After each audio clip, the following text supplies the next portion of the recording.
Bismillahirrahmanirrahim. Alhamdulillahirabbil alamin. Wabihi nasta'in ala umuri dunya waddin. Wassalatu wassalam ala asyrafil anbiya wal mursalin Sayyidina Muhammadin wa ala alihi wa sahbihi ajma'in. Yang ketiga, daripada akibat merasa panjang umur, merasa lawas lagi hanyar mati. Yang ketiga, bahayanya itu adalah rakus, tamak, dan sibuk mengumpulkan harta dunia, melupakan akhirat.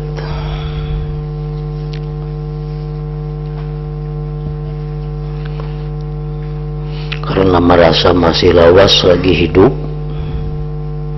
beranggapan umur masih panjang, lalu kepingin mengumpulkan harta dunia ini.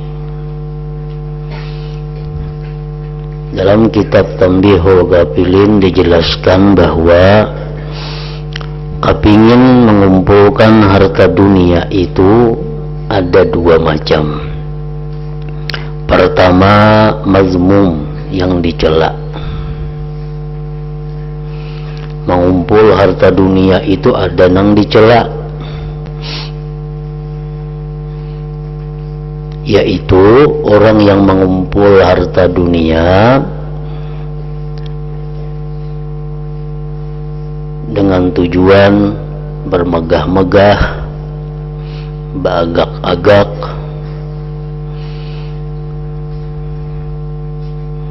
atau mengumpul harta dunia terlanggar hukum Allah, atau mengumpul harta dunia terlalaikan yang dipardukan oleh Allah. Itu contoh-contoh di mana kita mengumpulkan harta dunia itu dicela oleh agama. Yang kedua, mengumpul harta dunia itu tidak dicela, namun lebih baik meninggalkannya. Mengumpul harta dunia itu tidak dicela, tetapi lebih baik kada usah. Itu adalah orang yang mengumpul harta dunia yang halal tentunya, dengan tidak melanggar hukum Allah, tidak melalaikan kewajiban, dan tidak ada maksud untuk bermegah-megah, beragak-agak, berharap-harap pada orang. Nah, itu kada dicela, tetapi sebaiknya kada usah juga. Demikian perkataan Al-Faqih Abu Laits As-Samarqandi. Kenapa kita mengumpul harta dunia itu? Karena kita merasa lagi panjang umur.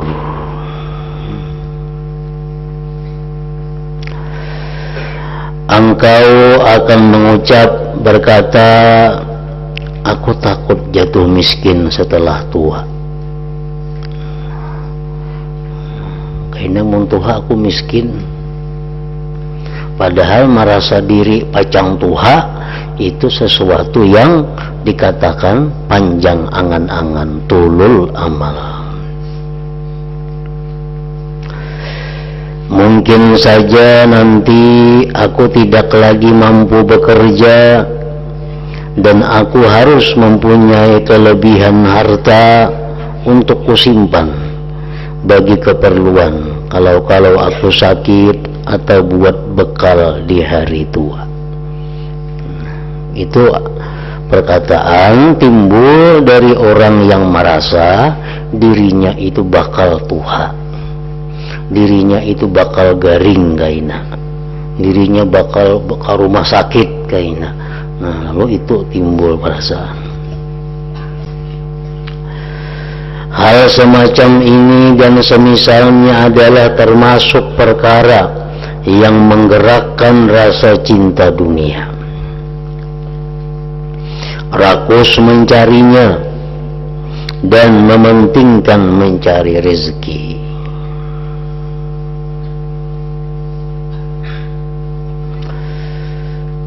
Orang seperti ini bisa saja berkata, apa yang aku makan, namun aku tuha.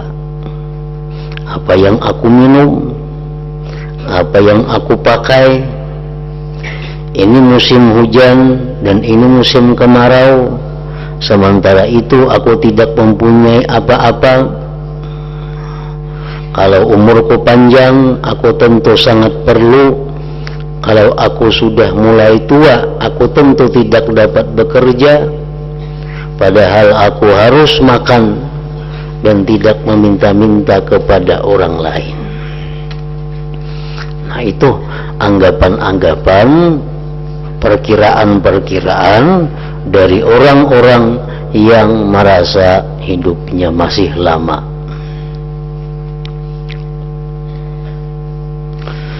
Hal semacam ini dan semisalnya lah yang menggerakkan untuk mencari, mencintai, menumpuk dan menimbun harta dunia itu. Paling sedikit bisa menyibukkan, menyia-nyiakan umur atau waktu, memperbanyak prihatin dan kesusahan tanpa guna, tanpa ada gunanya.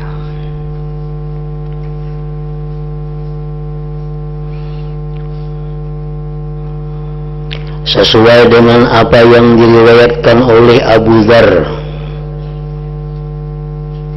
Dzar Al-Ghifari, ngaran sidin Jundub bin Junadah, cuma lebih terkenal dengan sebutan Abu Dzar. Beliau berkata, aku bisa mati karena memprihatinkan hari yang tidak sempat kutemui. Ada yang bertanya, bagaimana bisa begitu hai Abu Dzar? Abu Dzar menjawab, angan-anganku melampaui batas umurku.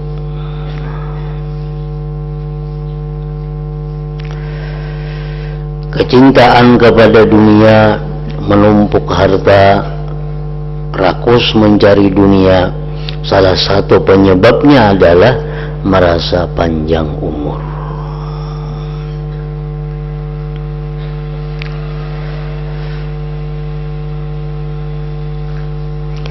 Yang keempat, akibat daripada merasa panjang lagi umur, kerasnya hati, kaswatul qalbi, keras hati, dan melupakan akhirat.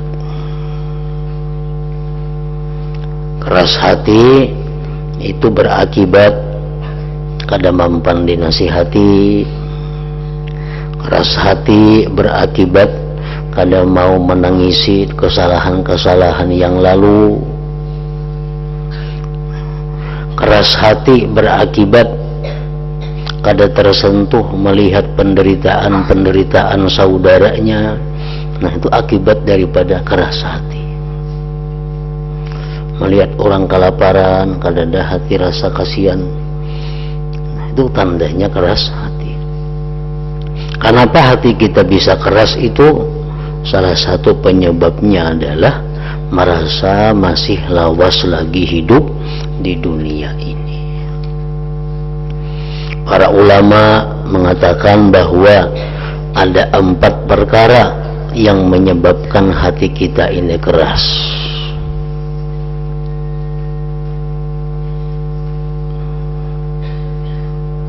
Pertama, batnun mumtali, perut yang selalu penuh. Perut yang selalu penuh artinya orang ini kada kawa sedikit lapar, hanya mencari makanan aja.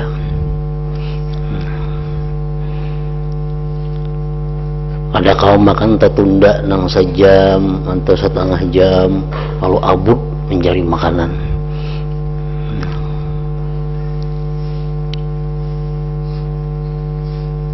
biasa makan pukul 8, kadada makanan pukul 8, pakai pukul 9, wah amuk, menahan lapar sejam itu bilang kada tahan. Hendaknya perut itu selalu aja hibak. Nah ini kalau macam itu terus kita akibatnya itu keras hati.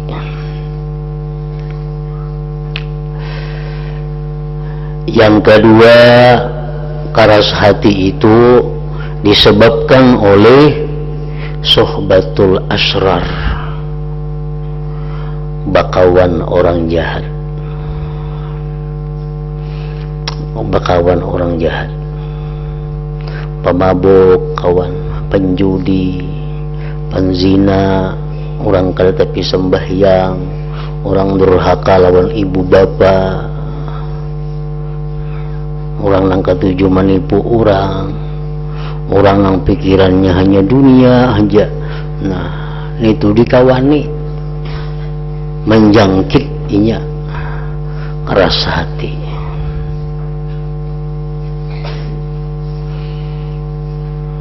Jadi menular itu bukan hanya penyakit jasmani, tetapi penyakit rohani pun sangat cepat menularnya.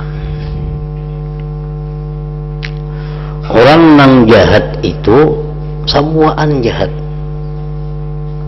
bakasnya jahat,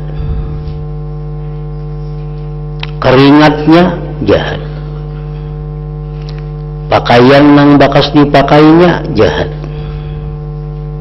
pandangan matanya kepada kita jahat. Nah, jadi orang jahat itu kada kawa diparaki, apalagi dikawani. Kenapa? Karena berakibat keras hati.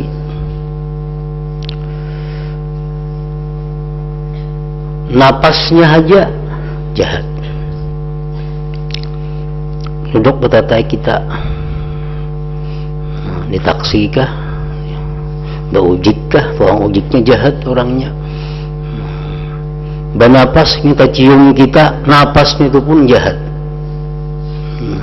Bila langganan lawan itu betaksi, jadi jahat juga kena kita. Sekali-sekali yang ada apa-apa. Ini sohbah, ini artinya berkawan, nah bersahabat.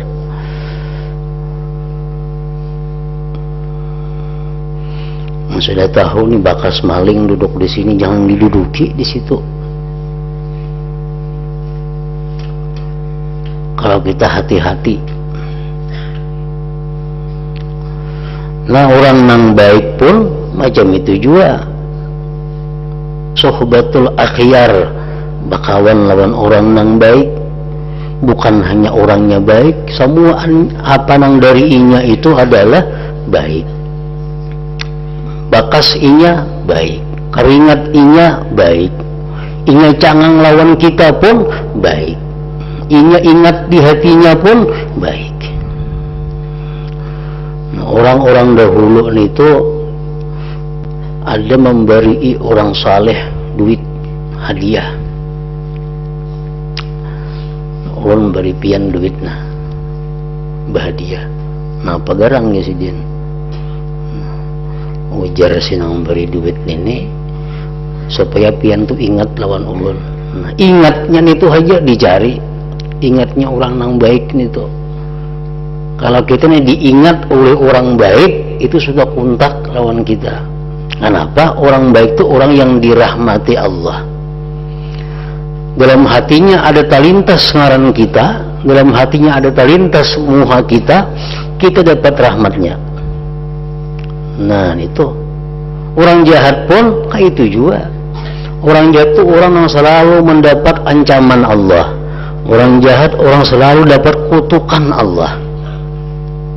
Hatinya ingat lawan kita, bah sakit bana kita. Nama kita, badan kita dalam hati orang yang dikutuk Allah.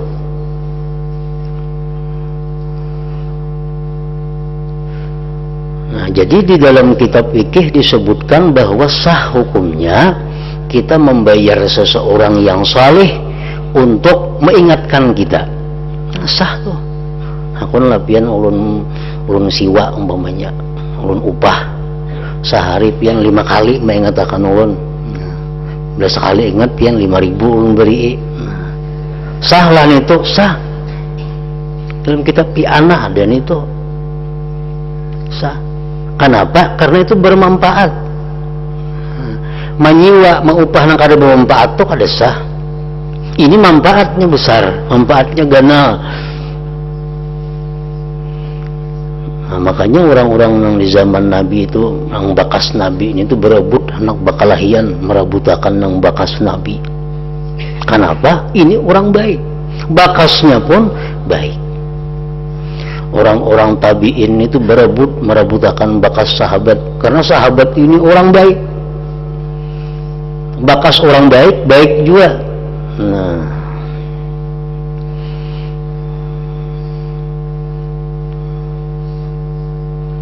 jadi pun ada orang baik nih tuh ketujuh lawan kita, mengatakan kita na untung, kita guring, beramal kada guring kita, sedin beribadah ingat lawan kita, nah dapat kita manfaatnya, dapat kita syafaatnya, bila kita guring wara, cuma orang yang beramal ini ingat lawan kita, nah dapat kita manfaatnya.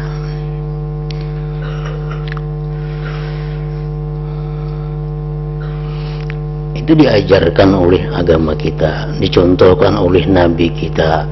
Nabi kita disuruh waktu Isra Mi'raj singgah di sini. Kenapa singgah di sini? Ini bakas Masyitah dahulu macam ini. Nah, bakas Masyitah perempuan yang mulia. Nabi disuruh singgah, bakasnya. Nah, bakas orang baik adalah baik juga. Hanya kendaraan kah? Sepeda motor kah, ini bakas orang baik kita wani larang nukari pada bakas orang nang kada karuan tampuh itu.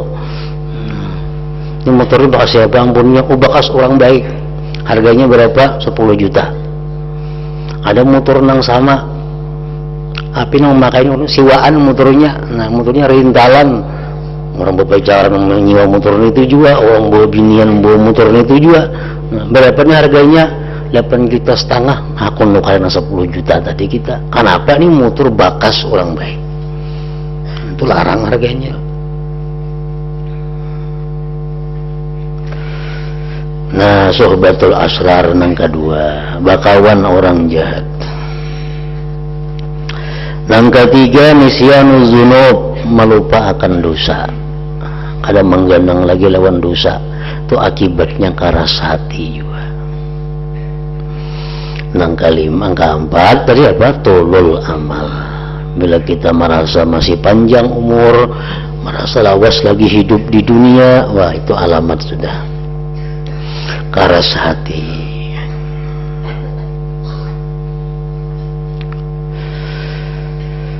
Karena jika engkau mempunyai angan-angan berumur panjang, tentu engkau tidak ingat mati dan kubur. Ada ingat mati dan kubur.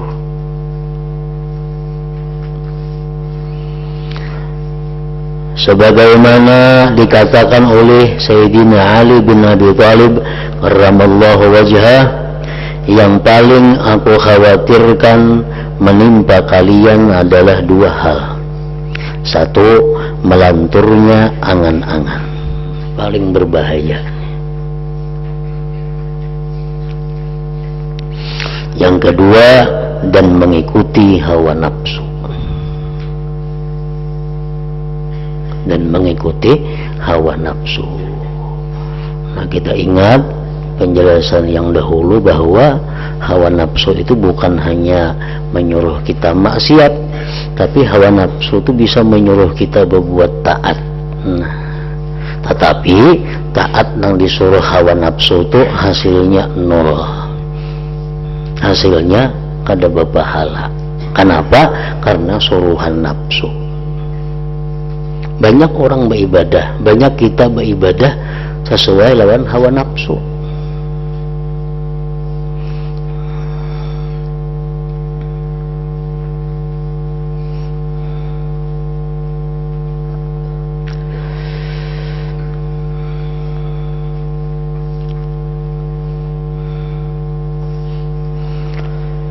Ingatlah sungguh melanturnya angan-angan itu bisa melupakan akhirat, dan mengikuti hawa nafsu dapat mencegah dari perkara hak. Menuruti hawa nafsu itu mencegah perkara yang benar. Nafsu itu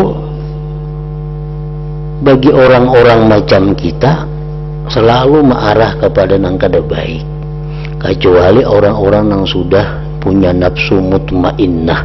Nah itu ayo lagi menuruti nafsunya, karena nafsunya sudah mutmainnah. Ya ayyatuhan nafsul mutmainnah itu. Tapi orang-orang yang belum sampai ke situ, bila ajakan nafsu kada kawa dituruti, walaupun model kayak taat, model nang kayak ibadah.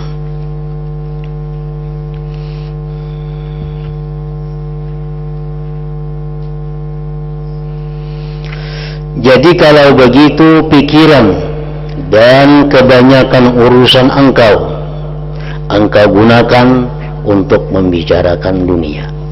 Karena apa? Karena kita merasa masih lawas hidup di dunia. Dan sebab-sebab hidup lama serta untuk bergaul dengan masyarakat dan sebagainya, sehingga menjadi keraslah hati engkau karenanya itu. Lunak dan jernihnya hati adalah lantaran ingat mati. Ingat kematian itu melembutkan hati. Puasa melembutkan hati. Bakawan orang yang baik melembutkan hati. Hati lembut itu macam apa? Hati lembut itu pertama contohnya perasaannya sangat peka kepada orang. Kalau orang kesusahan, ia merasa dirinya pun susah. Nah, itulah hati lembut. Bila ia keingatan dosa-dosa yang lalu, pelanggaran-pelanggaran yang lalu, malu ia kepada Allah. Ini hati yang lembut. Orang yang kada malu itu orang yang hati keras. Bila orang tuh kada berisi malu lagi, itu sudah kada beriman lagi. La imana liman la haya alahu. Tidak ada iman bagi orang yang tidak ada malu. Berbuat maksiat kada supan-supan lagi. Nah ini tandanya orang kada beriman. Tandanya hatinya keras. Kalau orang yang lemah hati, lembut hati, ada perasaan malu. Ingat mati itu melembutkan hati. Bakawan lawan orang yang saleh, yang baik, itu akhirnya melembutkan hati.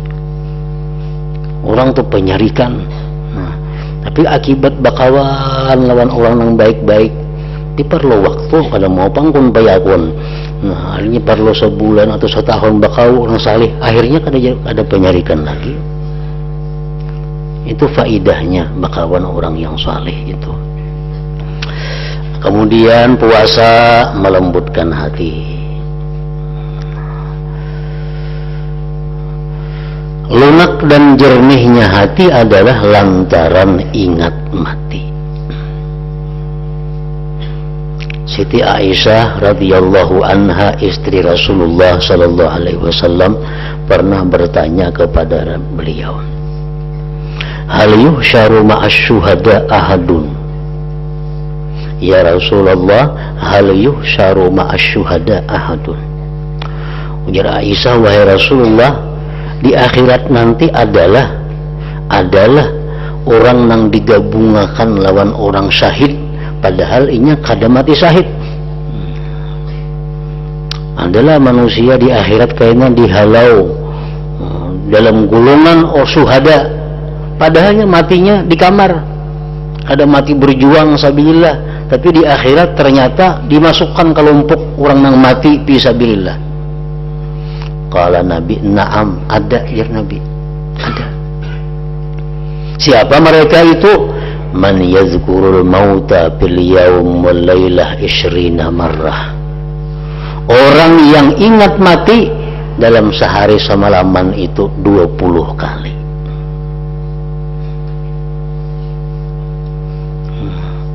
dalam 24 jam nih kita ingat lawan mati 20 kali setiap hari kita mati bergabung lawan syuhada, orang-orang yang mati syahid fisabilillah. Ingat mati bukan berarti mati 20 kali kadang jam itu pun ingat mati.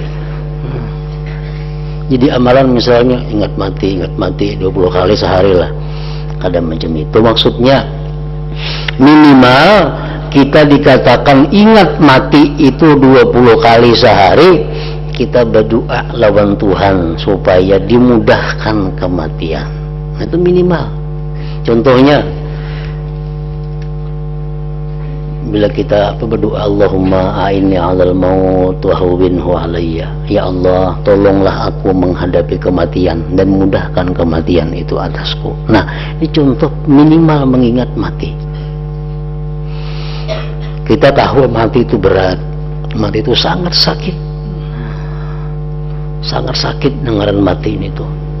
Kalau kita minta lawan Tuhan, Allahumma a'inni 'alal maut wa hawwinhu 'alayya. Ini doa Nabi.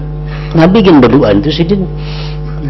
Kita kadang harap pada Nabi menghadapi kematian itu, ya Allah, tolonglah aku atas kematian dan mudahkan kematian itu atasku. 20 kali. Sebagian ulama ada yang mengandak doa itu di tiap-tiap sujud sembahyang. Sembahyang fardu 17 rakaat sehari semalaman, ditambah sembahyang witir 3 rakaat. Nah, lebihan tuh. Artinya sembahyang fardu 17 rakaat, 17 rakaat itu sudah 2 kali sujud kok. Nah, 2 kali 17 berapa? Tambah pulang witir 3 rakaat. 3 rakaat itu 6 kali sujud. Setiap sujud ada di subhana rabbiyal a'la, subhana rabbiyal a'la, subhana rabbiyal a'la, atau buat wa bihamdi umpamanya. Nah, akhirnya Allahumma a'inni 'alal maut wa hawwinhu 'alayya. Ya Allah, tolonglah aku menghadapi kematian dan mudahkan kematian itu atasku. Nah, itu seorang kurang mengingat mati kita berdoa itu. Kalau kita rutin itu, nah mati kita bergabung lawan orang nang syahid fisabilillah. Lunak dan jernihnya hati adalah lantaran ingat mati, kubur, pahala, siksa, dan keadaan-keadaan akhirat. Itu mengakibatkan lembut hati. Apabila semua ini tidak ada dalam benak engkau, lalu dari mana hati engkau bisa lunak dan jernih? Ingat mati kadada, kubur kadada, pahala kadada memikirkan pahala, siksa kadada ingat akan siksa. Dari mana datangnya lembut itu hati? Allah Ta'ala telah berfirman, fatala alaihimul amadu fakasat qulubuhum. Artinya kemudian berlalulah masa panjang atas mereka, lalu menjadi keraslah hati mereka.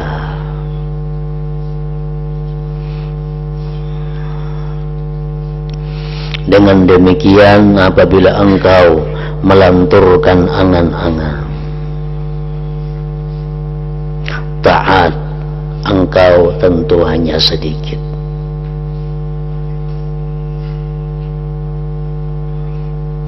Macam-macam ulama kita berpendapat tentang orang itu dianggap panjang angan-angan. Ada yang mengatakan, sebagaimana disebutkan minggu dahulu, bahwa orang yang merasa hidup itu 1 tahun lagi itu sudah dianggap, lebih 1 tahun lagi itu masih sudah dianggap panjang angan-angan. Umpamanya inya menyediakan di rumah tuh makanan bani sakindai umpamanya, namun dimakan itu 2 tahun udah habis. Nah, ini orang sudah panjang angan-angan. Jadi menghendak persediaan hidup itu jangan lebih pada 1 tahun, itu sudah minimal.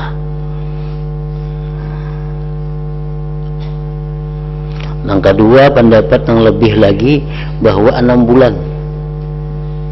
Kalau kita berisian simpanan yang melebihi 6 bulan bertahan, itu sudah panjang angan-angan. Bahkan ada yang mengatakan sebulan, ada yang mengatakan lebih pendek pada itu. Pokoknya makin pendek makin menguntungkan, makin panjang makin merugikan. Dengan demikian, apabila engkau melanturkan angan-angan, taat engkau tentu hanya sedikit. Sudah jelas itu. Kita ini merasa asa sampat saja kaina membaiki diri, merasa asa sampat saja kaina tubat, merasa asa sampat saja kaina banyak beramal. Padahal waktu Tuhan itu lebih susah daripada waktu anum beramal ini. Waktu anum kita sembahyang 100 rakaat, kada seberapa, kada apa. Coba orang umur 70, 80, 100 rakaat sembahyang kada kawa lagi. Jadi pun mahadang waktu Tuhan kayaknya sembahyang banyak itu godaan daripada syaitan, tipu daya daripada syaitan. Kayaknya hanya puasa sudah Tuhan lagi anum ngorok pas Tuhan pulang mana kalau puasa macam-macam penyakit, ada mah, ada asma, ada macam-macam penyakit, kawalah puasa kada kawa.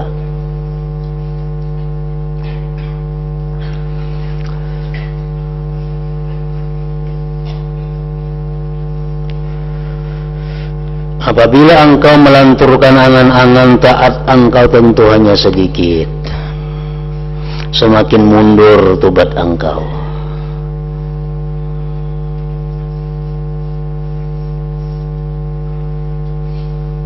Bertambah banyak maksiat engkau. Bersangatan tamak engkau kepada dunia. Mengeras hati engkau. Dan semakin besar kelalaian engkau terhadap akibat. Lalu sama sekali tidak memikirkan akhirat. Jika tidak dikasihani Allah Ta'ala, Tuhan sayang, diberi Tuhannya hidayah, diberi Tuhan taufik, lalu segera merubah dirinya. Manakah keadaan hidup yang lebih buruk daripada ini?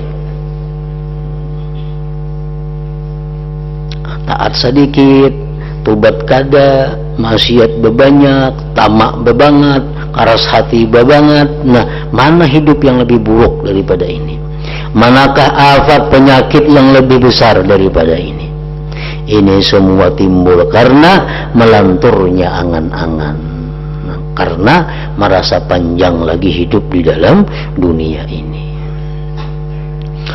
Adapun jika engkau mau memindikkan angan-angan, adapun jika engkau mau memindikkan angan-angan engkau, mau mendekatkan kematian engkau kepada diri engkau, mau mengingat-ingat teman-teman dan saudara-saudara engkau yang dikejutkan oleh kematian di saat yang tidak mereka perhitungkan, dan boleh jadi engkau mengalami seperti apa yang mereka alami, maka engkau akan mengatakan kepada nafsu engkau, hai nafsu yang suka membujuk, takutlah dan ingatlah yang dikatakan oleh Auf bin Abdullah, banyak orang yang menghadapi hari tetapi ia tidak bisa menyempurnakannya. Banyak orang yang menunggu hari esok tapi tidak sempat menemukannya.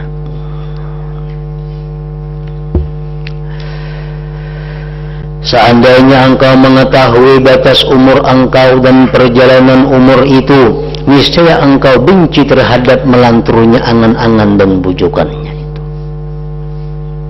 Tidakkah engkau pernah mendengar ucapan Nabi Isa bin Maryam alaihissalam, dunia itu hanya 3 hari, hari kemarin yang sudah lewat, yang engkau tidak memperoleh keuntungan apapun, hari esok yang tidak engkau ketahui apakah bisa menemukannya atau tidak, dan hari yang engkau hadapi ini carilah keuntungan daripadanya. Kemudian ingatlah pula perkataan Abu Dzar Al-Ghifari radhiyallahu anhu, dunia itu hanya 3 jam. 1 jam yang sudah lewat, 1 jam yang engkau hadapi, dan 1 jam yang tidak engkau ketahui apakah engkau akan menemukannya atau tidak. Jadi pada hakikatnya engkau hanya bisa menguasai 1 jam, karena kematian itu bisa saja menghampiri jam demi jam. Lalu ingatlah kata guruku Abu Bakar Al-Warraq, dunia itu hanyalah 3 tarikan napas. 1 tarikan napas yang telah lewat, di mana engkau dapat beramal apa saja. 1 tarikan napas yang engkau hadapi, dan 1 tarikan napas yang tidak engkau ketahui apakah engkau sempat menemukannya atau tidak. Nah ini ya kisah ng sahabat Nabi betayamum. Jadi orang tuh banyak ada di luar rumah di pelatar ada banyak lebihan betayamum. Aku di sini mau berjalan ke situ barangkali kalau sampat umurku bisa habis. Nah ini ya orangnya.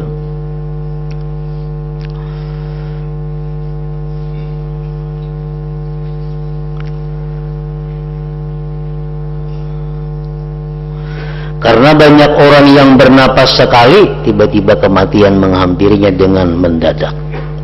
Jadi sebenarnya engkau hanya dapat menguasai waktu sekali tarikan napas, bukan sehari dan tidak pula 1 jam. Karena itu segeralah melakukan taat dan ibadah dalam 1 tarikan napas itu sebelum kehilangan kesempatan. Dan cepatlah bertobat, karena siapa tahu dalam tarikan napas kedua engkau sudah tidak dapat bertobat. Kebanyakan penghuni api neraka itu, ujar Nabi kita, akibat apa? Akibat taswib, akibat menunda-nunda tobat. Kebanyakan orang dalam neraka itu orang nang dalam dunia menunda tobat, kaina pas mati. Janganlah terlalu memperhatikan masalah rezeki, sebab boleh jadi engkau tidak sempat hidup yang memerlukan rezeki, sehingga waktu engkau tersia-sia dan prihatin engkau tidak ada gunanya. Apakah yang diharapkan manusia yang memprihatinkan masalah rezeki pada 1 hari atau 1 jam atau sekali tarikan nafas? Tidak ingatkah anda akan sabda Rasulullah SAW kepada para sahabat mengenai Usamah bin Zaid, sahabat kesayangan Nabi. Usamah ini menukar barang, berhutang sebulan. Tahu Nabi tahu sahabat ini, Usamah sahabat yang dicintai oleh Nabi, anak oleh Zaid. Zaid itu pernah anak angkat Rasulullah.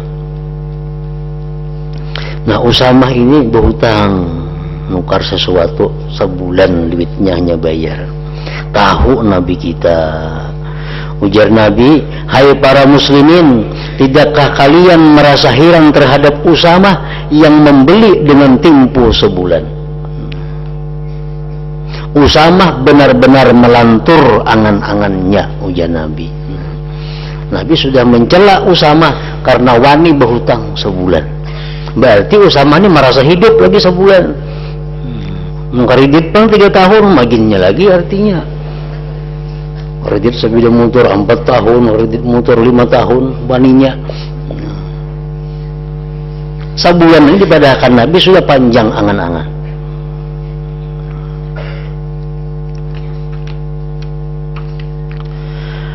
Demi Allah, ujar Nabi, setiap kali aku meletakkan telapak kaki, aku menyangka bahwa aku tidak akan dapat mengangkatnya lagi. Dan setiap kali aku menyuap sesuap, aku menyangka bahwa aku tidak akan dapat menelan suapan itu sampai aku menyusul kematian. Demi Allah yang menguasai diriku, apa saja yang diancamkan kepada kalian pasti akan terjadi, ujar Nabi, dan kalian tidak bakal dapat melemahkan Allah Subhanahu wa ta'ala. Nah, apabila engkau mau mengingat peringatan-peringatan ini dan menekuninya dengan mengulang-ulangnya, tentu menjadi pindik angan-angan engkau dengan seizin Allah Ta'ala. Maka pada saat itu engkau akan melihat diri engkau cepat melakukan taat kepada Allah dan mempercepat tobat, sehingga gugurlah maksiat engkau dan engkau menjadi zuhud.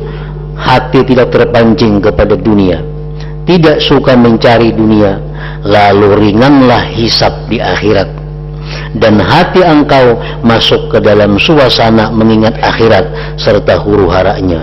Dan yang demikian itu hanyalah sekali tarikan napas, ketarikan napas yang lain, yang engkau akan kembali dan menyatakannya satu persatu. Kemudian hilanglah kekerasan hati engkau, kelihatan kelunakan dan kejernihan hati engkau pada waktu itu. Engkau akan mempunyai rasa takut kepada Allah Ta'ala, sehingga ibadah engkau bisa istiqamah. Harapan engkau menjadi kukuh dalam mempersiapkan diri menghadapi hari kemudian, dan engkau dapat meraih apa yang menjadi maksud engkau di akhir perjalanan engkau.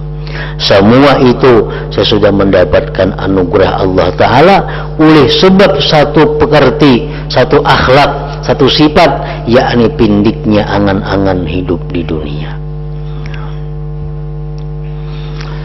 Diceritakan bahwa Zurarah ibnu Awfa rahimahullah sesudah wafatnya pernah diimpikan oleh seorang yang bertanya. Ada orang bermimpi bertemuan Zurarah bin Awfa yang sudah wafat. Lalu dalam mimpi ini bertakun, amal apakah yang paling utama menurutmu? Zurarah menjawab, riba dan pindiknya angan-angan. Cobalah renungkan wahai saudaraku, dan pusatkanlah perhatian engkau kepada pokok agama yang penting ini, karena pindiknya angan-angan adalah laku, sifat yang paling penting bagi kebaikan hati dan nafsu engkau. Semoga Allah berkenan memberikan taufik dengan anugerah dan rahmatnya kepada kita. Amin ya rabbal alamin. Nah, kemudian mengenai dengki ulang.